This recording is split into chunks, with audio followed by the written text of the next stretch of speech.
Hi everyone, my name is Jessica Dodson and I'm the Marketing Manager here at JackBe. I'd like to welcome you to today's presentation, Enhanced Cyber Situational Awareness with Continuous Monitoring.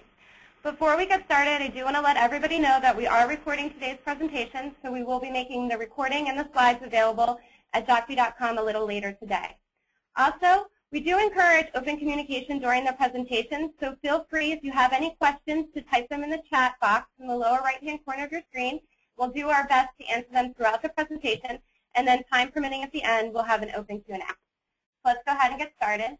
We'll start with a little background about JackBe. JackBe is the leading solution provider of real-time operational intelligence solutions for government agencies and enterprise businesses. JackBe's been around since 2002 and is a small business headquartered in Washington, D.C. JackBe Software Presto is DoD accredited software, and we offer our software through broad access to contract vehicles and procurement methods for all of our federal customers. So today we're very excited to have a special guest with us. Our today's special guest is Rick Smith, who is a 8570 certified security professional. He's got over 16 years experience in government and private sector.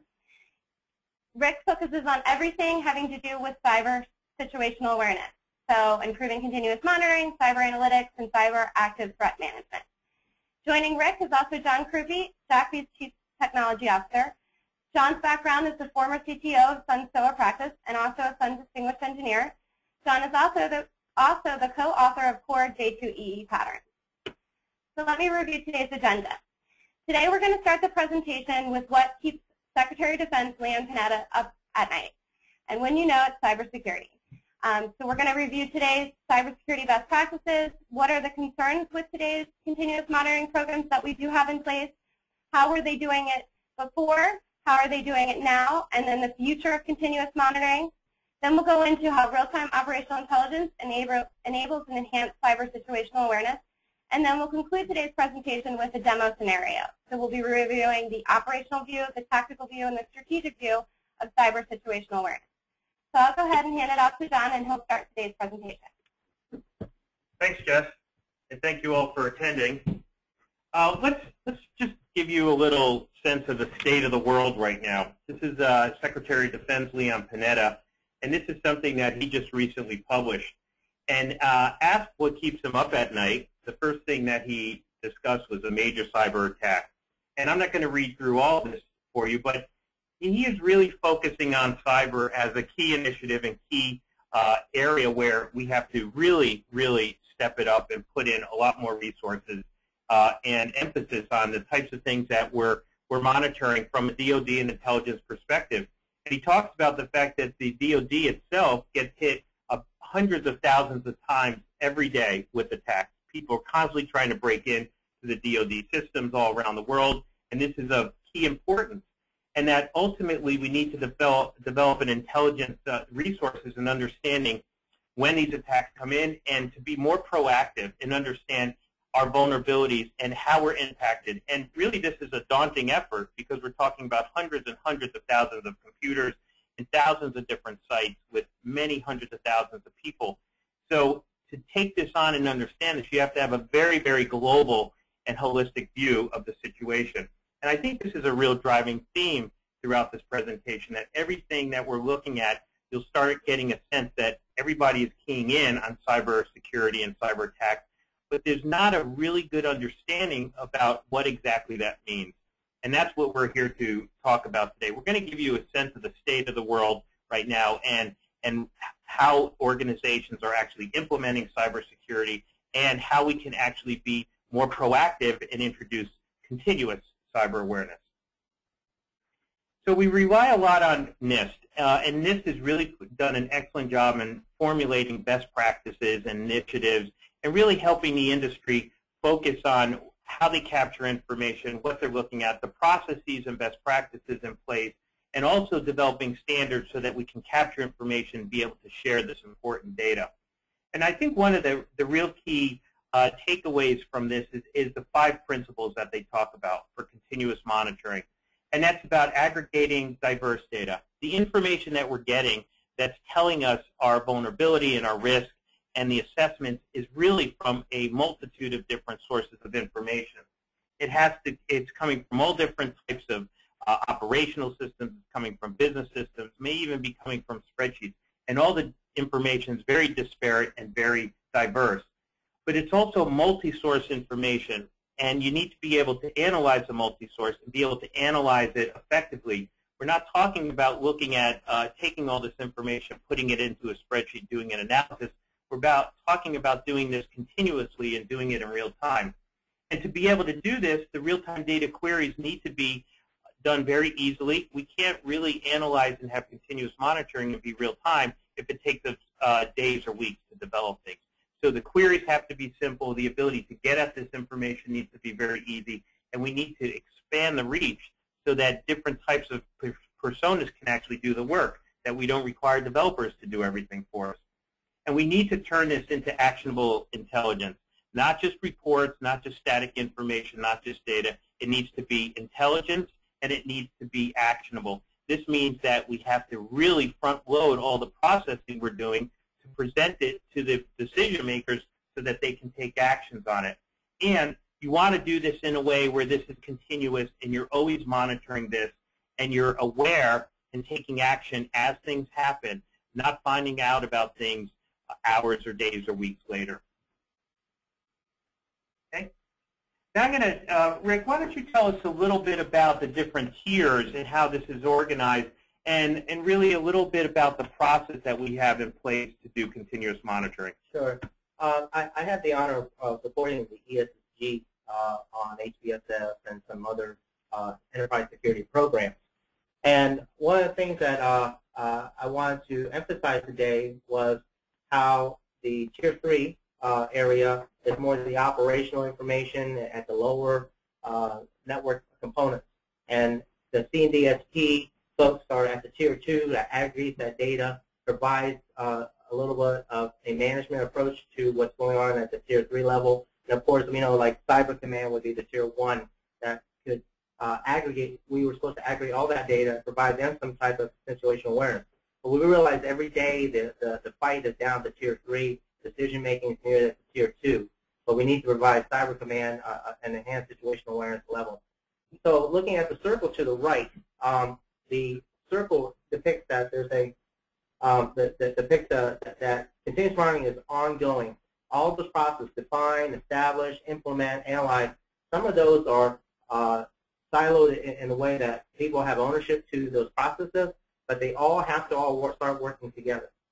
So that's what we're trying to show, that continuous monitoring moves into a circular motion, but each one of those sections are very important within themselves. Processes, PTPs, CONOPs, all have to be well established in order to meet continuous monitoring for this. And of course, we're all talking about trying to meet cyberscope as well, what OMB would want us to do. Now, I noticed in the Tier 1, Tier 2, Tier 3 diagram that you have tools that are moving downwards and data is moving upwards. Is this a way of depicting how we're using tooling to put this together, but also the data is being aggregated and moving up the tiering? Yes, yes. The thing is that Tier 1 in any organization, how DoD sees it, that they establish the enterprise compliance rule sets, and then those get pushed down to the tools to look for those algorithms, alerts, and vulnerabilities like IAVM and stuff that have to be established, and everybody needs to be looking for them. Even though they're looking for stuff every day that has not, that may not be on cybersecurity's major watch list, but the communication is being pushed down and tools, and those configurations are established so that the data can aggregate back up to provide Tier 1 the enhanced situational awareness that they do need. Okay, great. Thanks. Now, we want to run a quick poll so that you can feed back to us where you think you fit in terms of the tiering, whether it's Tier 1, Tier 2, or Tier 3. And we'll take about 30 seconds so that you can answer that. And again, the Tier 3 is about the operators. The Tier 2 is the roll-up, or quite often people call this the operations middle, where they're responsible for bringing up and rolling up and aggregating. And Tier 1 is at the top level of the organization, CIO level, 3-star general level, you know, that level. So let us know where you fit, and then we'll be able to gauge the rest of the presentation based on that. Okay, so we have about 25% of the votes coming in, and it's split. 30% 33% between each tier. Okay, almost done. We have a few more coming in now. And if you're not exactly sure which tier you fit in, just put yourself in a tier where you think is the most focused in your organization, or where you need the most work and effort. Okay, we're just about done, about 10 seconds more, and then we'll continue on. Okay, that's great. So there we are, 50% in Tier 2, which is perfect because we understand that there's many tools and technologies out there. Tier 3 is an extremely difficult process. It's constantly monitoring and fixing and scanning. But Tier 2 is really this area that has not really been attended to. And that's just because you have to get Tier 3 right first, and then there's a lot of manual burden that's put on Tier 2. But there's also a lot of decision making because Tier 2 has to communicate Tier 1 to the recommendations and a lot. So we understand that there's project levels there, there's portfolios and finance, and all those things are being level set at Tier 2. Where the Tier 3 is, we know that's the main warfighter area that's managing the every minute, every day approach. So. Right. Great point. Okay, so we want to talk about ISCM's ongoing awareness requirements and coming from NIST, and part of the things that they ask us to look at, and it's a build-up process. So Rick, why don't you tell us about the things that we do here? So from bottom up is we always have to assess our network. We do that every day. You know, we do scans, we do checking our IDSs and firewalls and all, and then we have to correlate that to a dashboard, to like ArcSight, you know, tools like SIMS and all, and then we then provide the information up to some active management area that makes a decision as to what's prioritizing that day of what we have to fix. You know, there are going to be highs that we want to fix every day, the mediums that that they're going to fall down, and definitely the lows are the low-hanging fruit that we can't even get to. And then we need to provide it to all the tier-level organizations so everybody has an understanding of what the threats are, and then if it can be propagated to mitigate, then everyone should know about it. And at the top level, where maintain is our sustainability. We're never going to get rid of the risk. We have to learn how to live with the risk. So, you know, the 800-37 is the risk management framework, is that if we can be providing all this information from bottom up, have a good process in place, then I think sustainment can be a positive thing, knowing that we're not going to eradicate all of these things every day. Right? Does that make sense? No, that makes sense. And from this, as a technologist and not a domain expert in cyber, I can tell you that a lot of this is process-oriented, and a lot of this really lends itself to tooling and automation. And for the folks on the phone, I had a chance to listen over the weekend to the House Congress talking about cybersecurity, and had all the broadband people talking together. Policy is not going to stop a silver bullet. We know that, you know. But if we don't get our process in place and our coordination and our dashboard, that way everybody's on the same page, then we're not prepared and be ready for those zero-day attacks and unevent things that happen. Things will happen every day, but how do we manage risk is what's key to the success of our defense. So part of this is really helping everyone understand what are we actually monitoring, right. And to get a sense of the complexity and why this is so difficult is that you're looking at all the information, the types of things that we can monitor here. And Rick, why don't you just jump into some of these and tell us so that we can educate the audience. So what we were trying to fix here also, by the way, is when you stack them all, right, is that we want to work in a confederated way. We hope that everybody can take all 13 of these items. But as we split them out, we believe organizations are still working in a silo approach where it's not correlated, not coordinated, and shared across. And that's what we have to improve. And these are the major areas that are being talked at the high level of all the processes that have to be in place. We used to think it's just give it to the network people, and they're doing what they're supposed to do. And the system administrator is supposed to deal with the virus and protection. It's not. It's continuous monitoring and configuration management, continuous monitoring of our SLAs, which deals with license management, continuous monitoring of our software, folks that are writing good code and managing those type of codes, event management with SIMs and patches are the normal network. So these may be disparate in their own ways, but they have to start working as a one. Now, just doing a scan out there and doing a search, if you search for any one of these, you'll see a tremendous number of vendors, some that focus on vulnerability management, some that are in incident management, malware detection. And you'll notice it's very easy to see these are very, very niche-oriented products and technologies. They do their job really well. But as you start looking at the number of things here we monitor, you start quickly saying, well, wait a second, if we're using different tools and technologies to accomplish this, how do we get all this information together to roll it up into so we do have continuous situational awareness? I consider a lot of things threshold setting. You want to know what your sustainability should look like, what your network should look like if it's working in a sustainable approach. I'm not going to say it's perfect.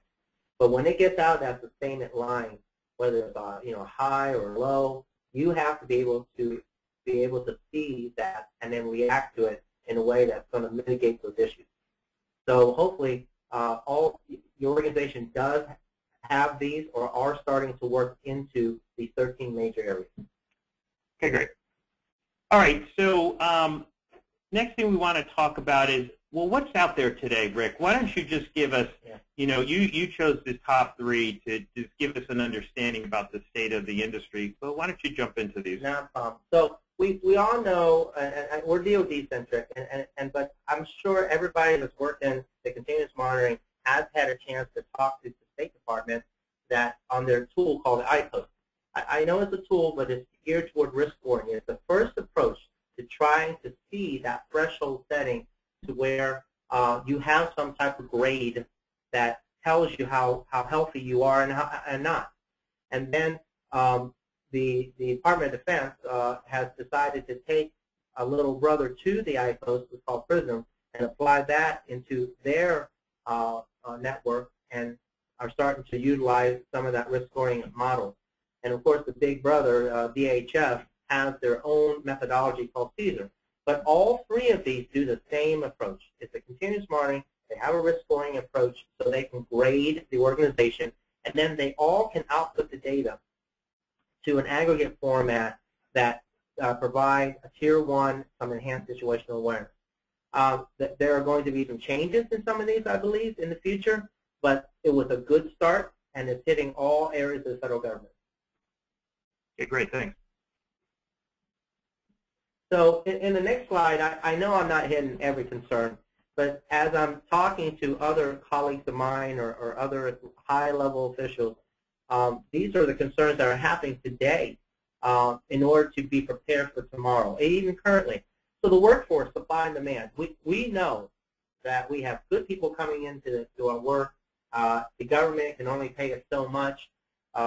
Those people are trying to get out to the private sector to make more money, but we lose the continuity of the knowledge they have in that network. So that's a major issue, is that when they leave, how do we get someone replaced? And it's always a 3 to 6 month lag time to get everybody back up and running, to be a sustainable area. And that's an issue. So how do we keep the workforce and sustain the attrition and keep it low, right? Skill level set. With the budget crunch and everything, we all have to move into virtual labs and try to keep our skill set going. We don't have the money to go and fly or drive or give away a week to go do training.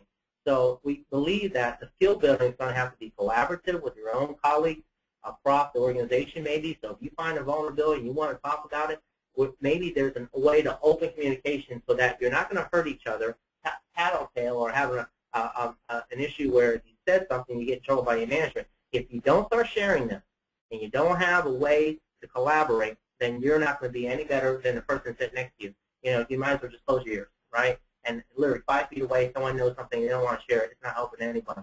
But then also building virtual labs that everybody can play and get in and test some of these things and keeping their skill set up is one of the things that probably could keep the person in the organization, because I don't always believe money is the factor of people leaving organizations. I believe that they're not learning, they're not maintaining their skill set, and they're being marketable. That's where they're going to leave.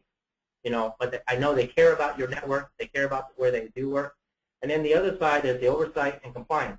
What are the managers doing to knowing more about their network, building those reports that are meaningful? Because many times we ask people to log things, provide reports, but we don't ever do anything without it. And again, back to that collaboration and sharing approach. The fourth area is a little different than the other three because as money is reducing, and as an ex-government person, I used to go and find third-party components that are cheaper. But nowadays, I can't trust that because I don't know what's in that component. Even though it may have a brand that we trust and everybody knows, there'll be malware inside of it. So if we can try to move into a trusted acquisition approach, that where I buy it from, that they tested it, done their part, and then if I have it in my network and 6 months later there was a recall on it or a vulnerability, say if you bought XYZ with this serial number, you've got a major issue. Can we go find all those components in your network today?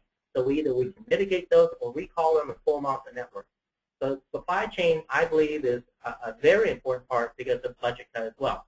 So workforce and supply chain are all interdependent with our budget issues that are coming today.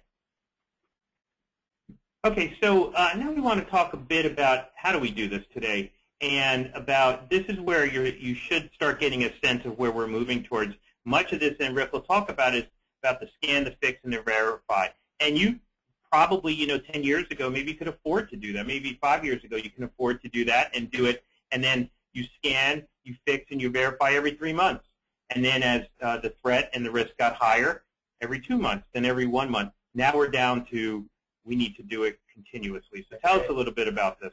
So yes, being a network administrator and a security administrator in the young days, that's what we used to do. We would set up our IDSs, we set up our antivirus, we scan. And then once we scan, we fix. And then we verify. And then we think all is good and everything. But as John said, these zero-day attacks, these botnets are out there. You cannot stay with this approach anymore. It doesn't work. And we were just trying to show that this is the approach that we used to have. Some of y'all still may be doing that and trying to move into smart. On the next slide, what you can see is that we morphed in and add vulnerability management as a key process, even though it is actionable things to keep up with the IAVAs and IAVA approach and all those things, is that we still do the scan, fix, and verify, do it in a more frequent approach, but we apply it to vulnerability management. And that's our first step to getting into continuous monitoring. Is it the key? Is it the holy grail that we're doing it well? No, it is the first step to getting into there. And vulnerability management is just not a one-size-fits-all mentality. I want to make sure everybody knows that. And then finally, moving to where we all want to be, is that we talk to enterprise, architecture, enterprise security, the compliance people, the auditors, the risk management folks that are the tier 2, and those the programs, and forget the vulnerability management, the SOC, the NOC folks. They all need conversion to that middle area, vulnerability and threat management capabilities. They all need to share their data so that in order to get full enhanced situational awareness of all the dashboards so we all can make quick decisions, all of them have to start working together in order to provide that type of good dashboarding at the top where their heat map, their trend analysis, and their quick, on and off and percentage and everything. And I like this because this is really putting it all together. You're choosing the 4 big areas: vulnerability, compliance, security, risk, and putting in the process of vulnerability and threat management. But ultimately, we're trying to get to this continuous scorecarding and KPIs and risk scorecards that are not just showing you where you are right now, which is great if you can have real time, but also showing you the trending of how you got there, because it may just be as important to what happened over the last hour versus what is happening now. Why don't you tell us a little bit about the various types of risk scorecards that we might be interested in? Well, the types will probably be more geared towards system. First of all, you got to get your asset management. Can you count all your assets? And I know with people working from home, you're not going to. So can you also maintain that count of remote workers? That's one of the main scorecards, because you can't defend what you don't know, right? And then, of course, with the introduction of all the applications and all, are we surging towards the applications that we want to use at an enterprise level, or are we just going to start buying things again, and then the network and the security people have to keep up with all those issues and everything else? And then with us working on systems that are going to talk to other systems, enterprise level that have interoperability and interfacing, we have those issues that we have to scorecard to as well, where they have to know all their outside interfacing. So if we can try to get a hold of those three major areas, configuration management, along with asset management, and all our external facing, those areas need to be captured so we can maintain the network better. And what I see here, too, is that these impact both Tier 3, 2, and 1, right? Because I may be looking at things in my operational area. I could be looking at things that are rolled up in multiple organizations and then rolled up to a global organization. I agree. And a segue to that is that their organization is doing lessons learned, by the way. And the process that I fully believe in, I've had a chance to work as well, is that if the network people or SOC people at the Tier 3 are making mistakes, you know, they need to talk among themselves and do lessons learned so they can take it back up to Tier 2. If Tier 2 and Tier 1 see some issues, they need to bring it back down, repurpose the policy, re-gauge everybody, and keep moving. The problem is we have policies that are 10 years old that don't match to the real scenario today. And if we don't have that communication from Tier 1 all the way down to Tier 3 and be able to adapt our policy right away to the threat that we have today, we're not going to keep up. So I do agree. Okay, great. Okay, so we want, in terms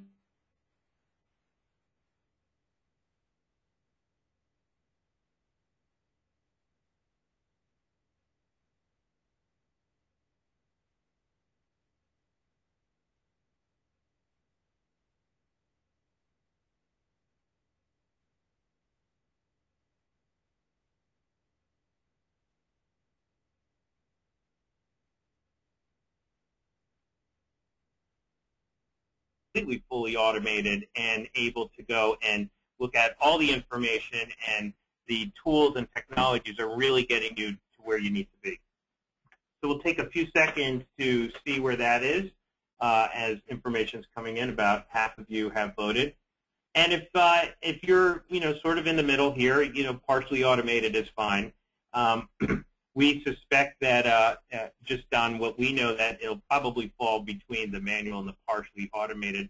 Fully automated, we're not even sure exactly what that means, but from your perspective, that may be that you're very satisfied with the full automation that you have from end to end. Well, we hope everybody's already at the partially automated, because CyberScope was a mandation last year, right? And that people have started in this process. So hopefully we see more partially automated than we do manual. Okay, and what do we have? We're basically at, well, we're at, as we suspected, 50% are manual, and we closed the poll a little early. It probably would have been even higher, we suspect. Partially automated, that's great. Fully 17%, but that's pretty good. But it's really the 50 and the 33 that makes up the majority here that we want to focus on. Okay, so how does real-time operational intelligence, which is what we do here at JackBe, how does this really enable cyber situational awareness, which we're moving towards? So from a product perspective, part of what we do and our product Presto does is it makes it very easy to do a lot of the things that we saw on this slide, where you have 13 different silos of information that are all doing a great job at capturing scans and information and assets and threats, but it's all in different places, and it's all being analyzed and processed in different systems. We need to be able to get this information together quickly and view it in actionable form. That means ultimately we need to visualize it in some form. So the concept of being able to mash up this information, meaning putting it together on the fly, being able to put it together very quickly by having an analyst or a power user or a technically savvy person who understands the data, they should be able to do this. We're looking at very well-known types of information that people are experts in, and so that it should be very easy to do, or relatively easy for tooling, to let them see the information and put it together the way they want and analyze it quickly. A key differentiator here from traditional ways of doing things is you don't know all the questions in advance. And that's the thing with real-time and operational, is that you need to have a system and a platform that lets you formulate answers to new questions that come in. And we're talking about the government here, you may be summoned to Congress with the question, and they may give you 4 hours notice or 12 hours notice, so you don't have a lot of time to really go and create data models and have teams of people and data calls. You need to be able to do this quickly. So think about just the concept of taking these informational sources and mashing them up and being able to give you the dashboard. But what I like about the architect that JackBe has brought in is that we don't rehome the data. The data stays where it's at, and the algorithm being done with the real-time data. So then there's no taking the data from one place, have to re-put it in somewhere else, and it costs money to store that data. Where we need some type of framework that snaps into the data, build those algorithms, and also, if you like the algorithm and you're doing well, share that algorithm with other partners within the organization, so they can then leverage what you've already done. And there's, this has been tried many times before, and always with newer technologies and advancements is you find things that you've tried to do in the past and force-fit technologies in, and it's failed, and then new technologies evolve from that. And if you just understand about the old ways of trying to do this with trying to have everything integrated or putting everything in a data warehouse, especially if your operational data is always in motion, it's virtually impossible to get information, especially new sources, into a data warehouse and all these different disparate systems in real time. So what Rick is saying is that why try to move it and copy it into a different place? Just access the system, the authoritative system, directly and be able to use that information. Okay, the next point is that we need to also look at this at a global level. So part of what makes this very tricky here, but also interesting and powerful, is that you can look at things at the operational level. You can look at them at Tier 3, and you may be aggregating at Tier 3 and aggregating multiple systems. But then as you start moving up and you start showing vulnerabilities, you need to start looking at the impact of global threat, the impact on particular programs, the security risk, which is taking more parts of the organization into account, more systems. It's not really effective if I'm looking at risk vulnerabilities and at a global level, but I have no insight where they are, and I don't know the programs that they're impacting or the systems. So to raise this up to the global business impact, you'll hear that term used more and more when we're talking about cyber situational awareness, is how does this look from a high level, from Tier 1 and Tier 2, that I can go and trace all the way down to the sources. And how this equates over to DoD terminology of mission. Is it affecting strategic mission, whether you're at a small base, and you have a particular mission, to where you aggregate to a major command mission, and then, of course, cyber command, but does it impact a major strategic mission that's going to hurt a warfighter in any way, stop people's pay, and all those things? So when we say global, it means mission-based. And of course, yes, it can be global, of course, because we want to work with our 6 wonderful friends that we have out there too as well. But more geared towards mission-based. And then lastly here, start thinking about how this looks from a global perspective. And as you start looking at all the different assets and vulnerabilities and the things you're monitoring, you realize you're in one organization is monitoring, and then you have multiple organizations that there's programs and missions that are running, and then you need to look at this from everything that you have, all the assets out there and the impact on it. The ability to look at the health of your organization and the impact that you may have on missions. So all of a sudden I have a tremendous number of vulnerabilities that are localized to one area. Well, I don't really know the impact unless I know what missions that those systems are driving or the programs that are being driven from there. So being able to put all this together, and again we introduced the mashing because it's very attuned to this real-time nature, is that's the way that we have to look at this. It needs to be very agile in the way that we connect to things. It needs to be very agile in the different ways that we roll it up and aggregate it. But it also needs to get out into actionable formats. So a good example is following the data center consolidation. We all know what services area are being asked today to house ticket from a high and then get it down to the different the one node. The problem is that many of those applications that have to be moved and consolidated, they're going to want to know their own health of that system as well, because they still have people that have to manage that as well, even though it's going to be consolidated. So this is a good scenario approach of why what John was saying is, if you're going to also consolidate all of your assets into a data center consolidation, you also want to be able to provide some type of dashboard and the help of your particular area, and then provide that information to that organization that's managing that network for you. Okay. So now we want to talk, do a quick poll before we get into the demo, and then we're going to show you parts of it. And this is the last poll that we'll do. Part of what we're saying here in using tooling and technology to be able to do this, there's elements that make this difficult to do in your current environment and using traditional tools. So we want to hear from you. What do you think is the hardest part of this continuing monitoring for your organization, or maybe you personally? Is it accessing the data or having access to the data?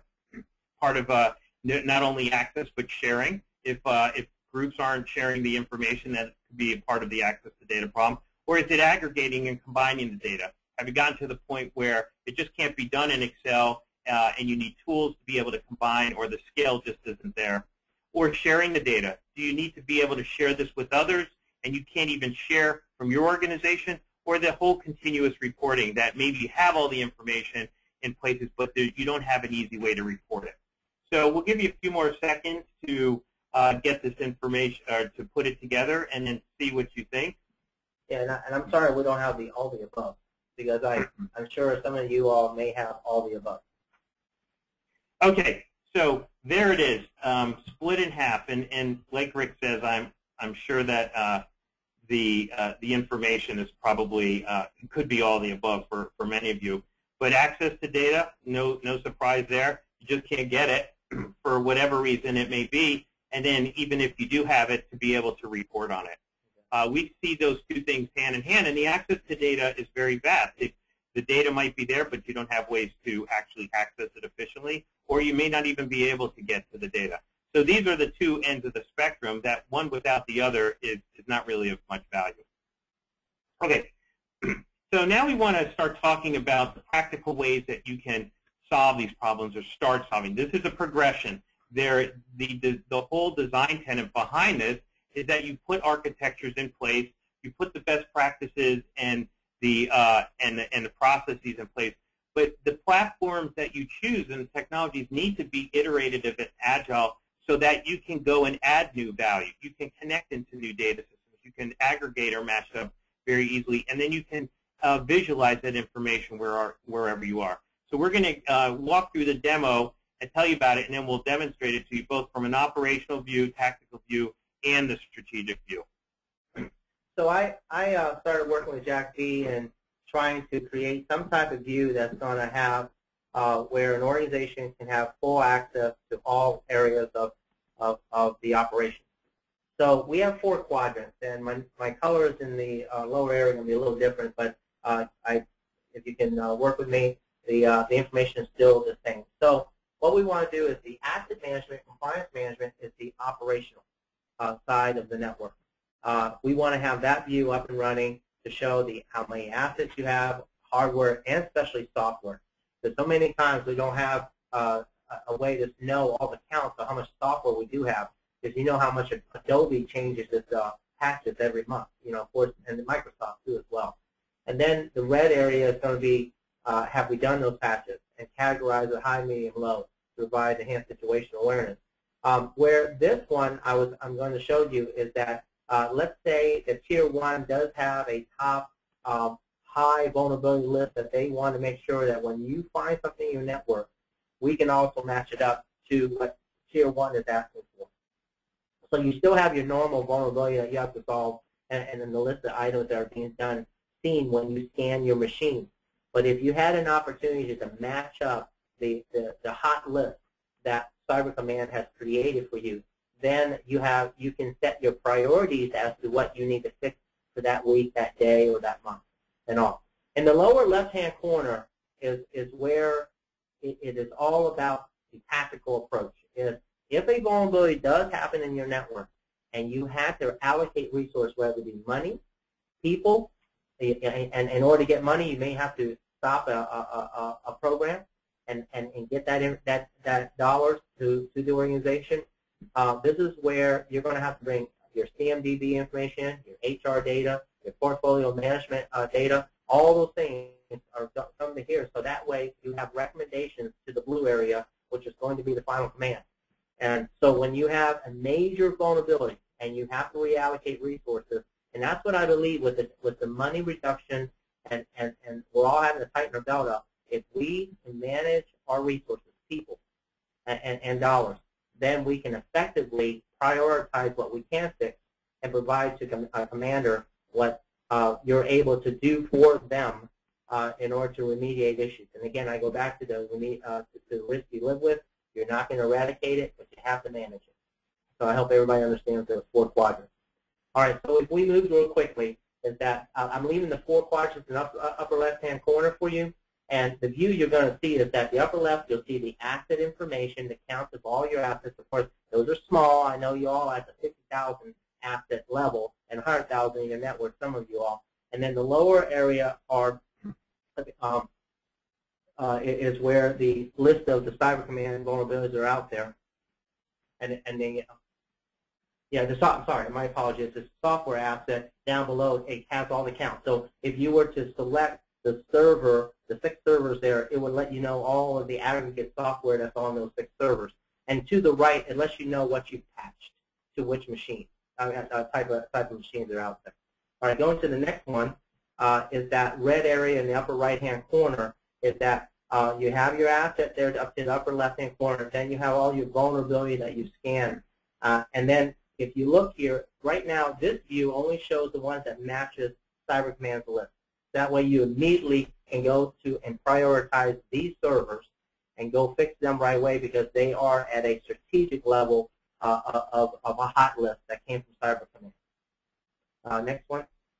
And what we visioned, so before I take you into the resource allocation, is that if there was a way to gather all your information from disparate, from operations, network ops, stock operations, to your CMDB, your finance, your HR, and your portfolio management. And the reason I put the finance in because we want to know, maybe how much the system is really costing to maintain that year. The HR is really about the FTEs. If we had to sign a black belt to go fix the problem, we would know how many man-hours times the rate.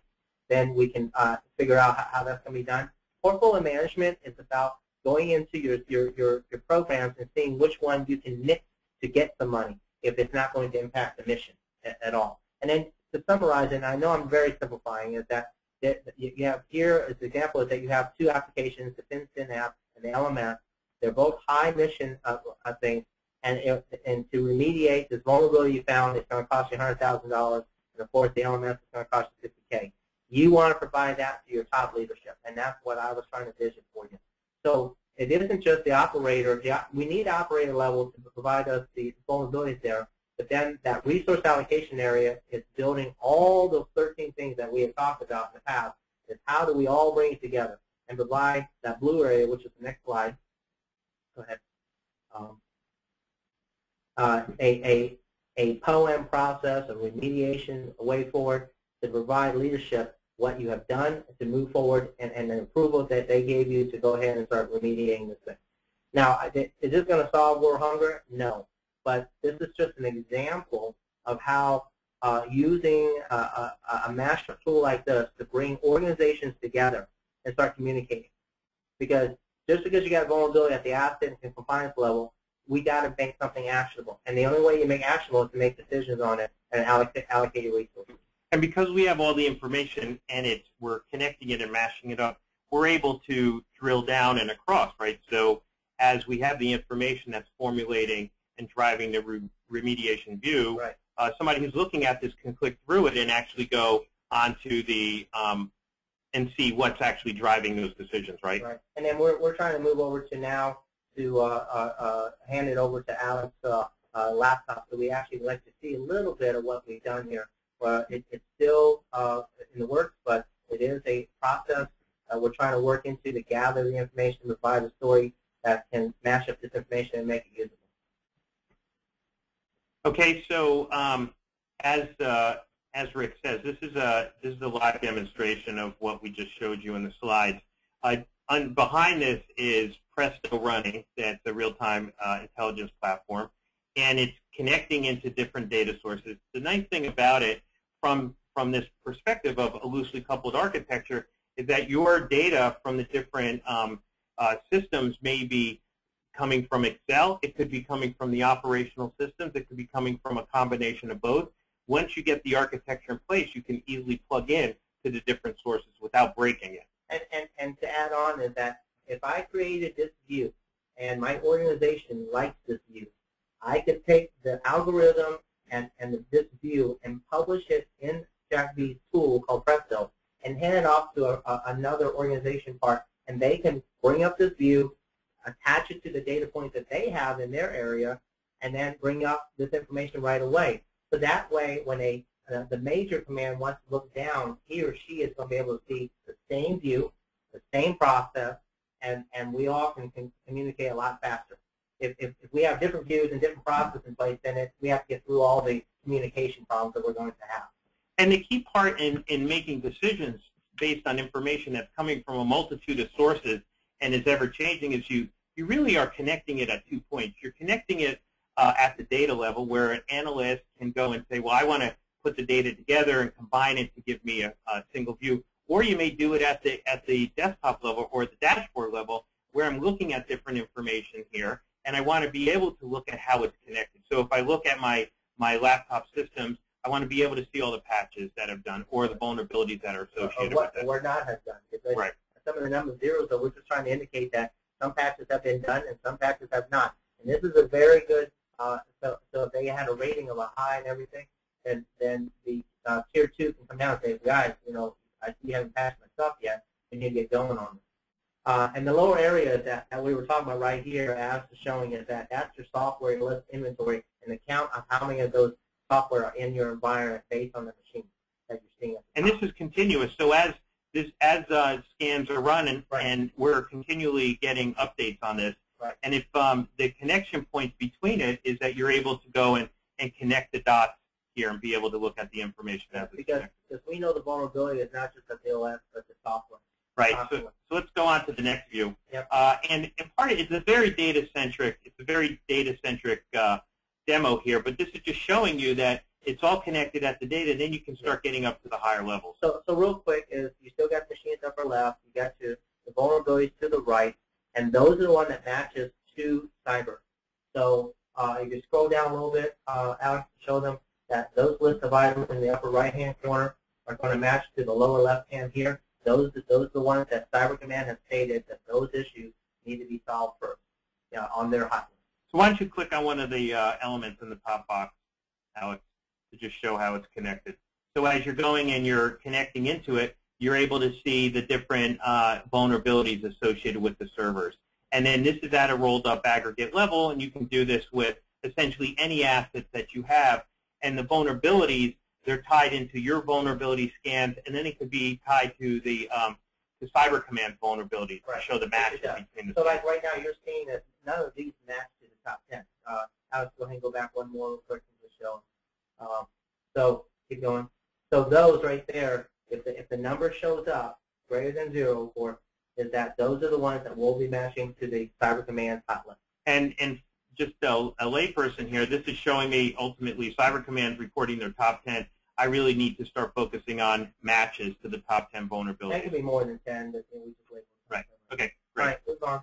So then, if you move into that reallocation area, you guys understand that in order to get this small little data, many programs have to be provided, the information has to be provided as to how do we come up with that 100K, and can we, it could be a column of do we have the money for it, or are we deficient, at a certain level. Let's say you're in July, you spent most of your money already. Where is that money going to come from? Leadership needs to know that. Right. Okay? And then, of course, in the blue area is what the commander will always see is where we got the data from, how it's being tracked and all in that area as the programs, costs, and everything else. Right. So do you ultimately the ability to see all this information could be something that's specific for somebody at the high levels in finance or at the 3-star level, but it could be at tier 2 levels where people are looking at the impact and things that are going on. Some tier 2 are actually taking on these roles.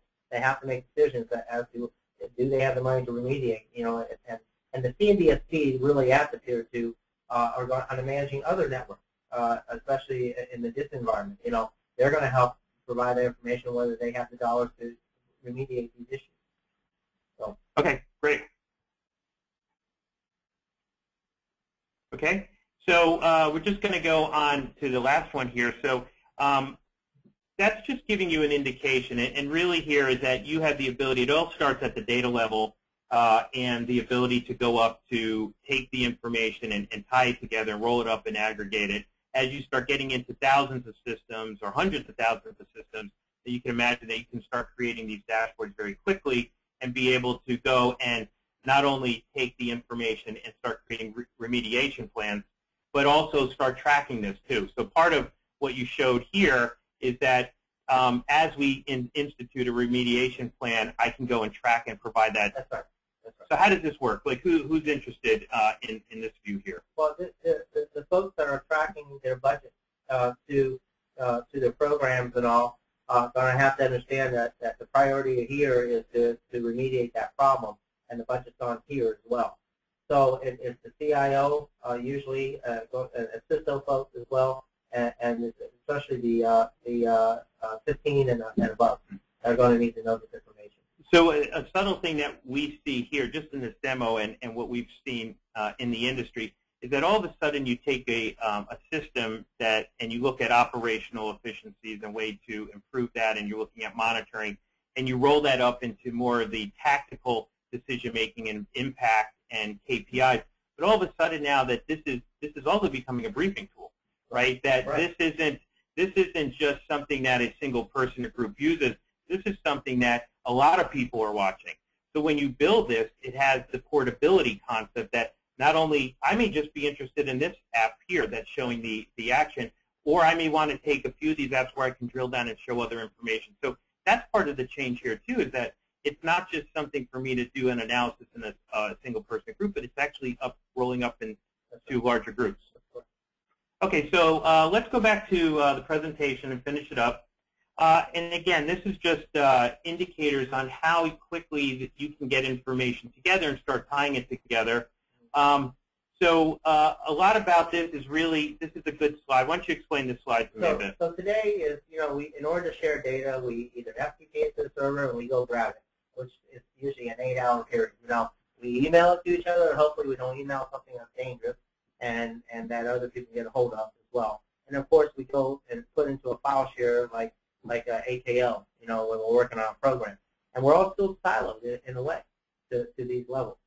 So if we were moving from this to the new architecture and we want to apply a tool like JackBe, is what the new architecture would look like, is that you would have the JackBe area in those areas, be able to share the views across, roll it up, and then get it to Cyber Command. So you have shared views. You don't rehome the data anywhere. You keep it where it is, the source of that.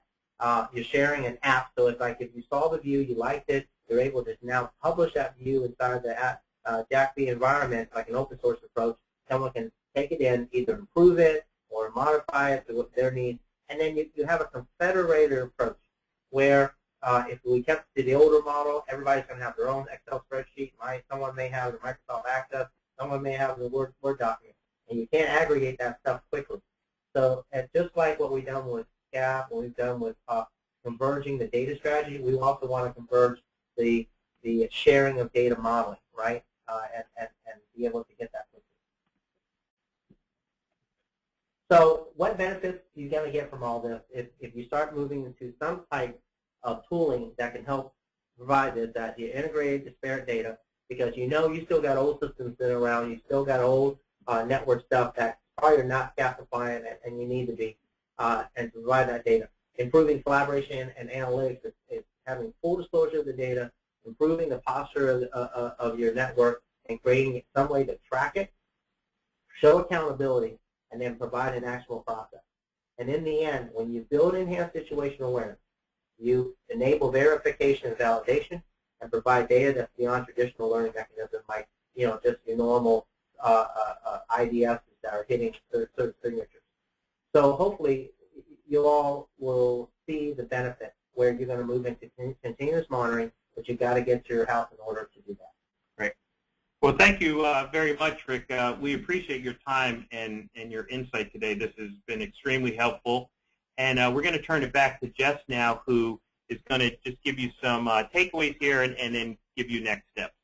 Okay, great. Thanks, John, and thanks, Rick. I think a lot of your subject matter expertise was really powerful today, and hopefully, everybody understands the place that we need to get to as far as the evolution of continuous monitoring and how we want to deliver an enhanced cyber situational awareness.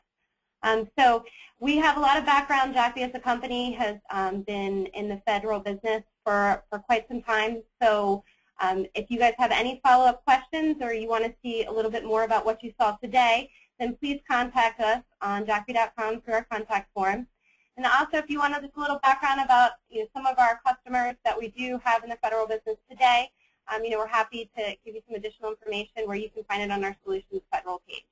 I'm sorry we won't be able to get to any questions today, but I will leave the chat running, so if you do have any follow-up questions, feel free to type them in the chat window, and then we'll follow up with you directly after the presentation. Thanks again for your guys' time, and we look forward to seeing you on a future webinar. Thanks a lot.